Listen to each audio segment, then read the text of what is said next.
ગઈકાલ ગાયત્રી મંદિર બાપુનગર પાસે નલિનભાઈ કરીને છે, તેમને ફરિયાદ આપેલી છે.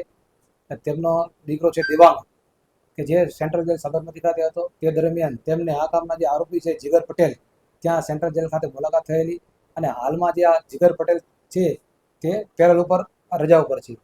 અને બંને 28 તારીખે સુકોન નિકોલ વિસ્તારમાં બંને મળેલા અને ત્યાં થોડીક રકઝક થયેલી, જે અનુસંધાને એ રકઝકનો દાજ રાખી આ કામના આરોપી જીગર પટેલ અહીંયા કાલ રાતે મોડે આવેલા એના મિત્રો સાથે અને અહીંયા તોડફોડ કરેલી.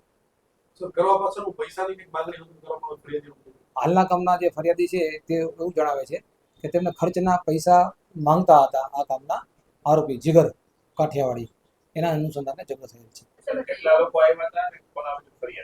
હાલમાં ફરિયાદમાં બે નામ છે, જીગર પટેલ ઉર્ફે જીગર કાઠિયાવાડી અને બીજા એક આરોપી છે જે બે નામ છે સુવેલ. બે ના નામજોગ છે, બાકીના અજાણા માણસો વિરુદ્ધમાં ફરિયાદ દાખલ થયેલી છે.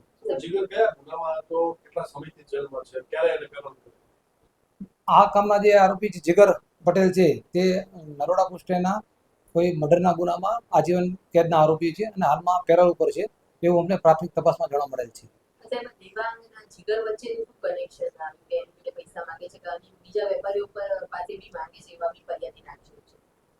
દેવાંગ પણ 306ના ગુનામાં જેલમાં હતા, સાબરમતી જેલમાં. ત્યારે બંને વચ્ચે ત્યાં મુલાકાત થયેલી.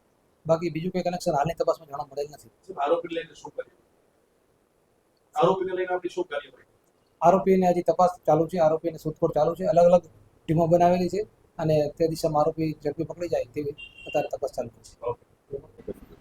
રવિ નલિનભાઈ મિસ્ત્રી. રાત્રે અંદાજે 12:15 થી 12:30નો સમય હતો, જ્યારે હું મારી ફેમિલી સાથે અમે લોકો ઘરમાં સૂતા હતા.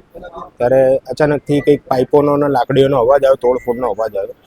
તો હું મારી ફેમિલી જાગી ગઈ અને બહાર આવીને જોઈએ છે તો 25-30 લુખ્ખાઓ અમારી ઘરની ગલીમાં તોડફોડ કરી રહ્યા હતા. બાઇક તોડતા હતા, ઓફિસની પ્રોપર્ટી તોડતા હતા અને ગાળાગાળી કરતા હતા. તો મારા મધર ફાધર દરવાજો ખોલીને બહાર આવ્યા તો એમના જોડે બદતમીજી કરવા મળ્યા અને એમ કહેવા મળ્યા કે મને પૈસા જોશે, દેવાંગને કહી દેજો કે મને પૈસા જોશે, નકર હું એને મારી નાખીશ.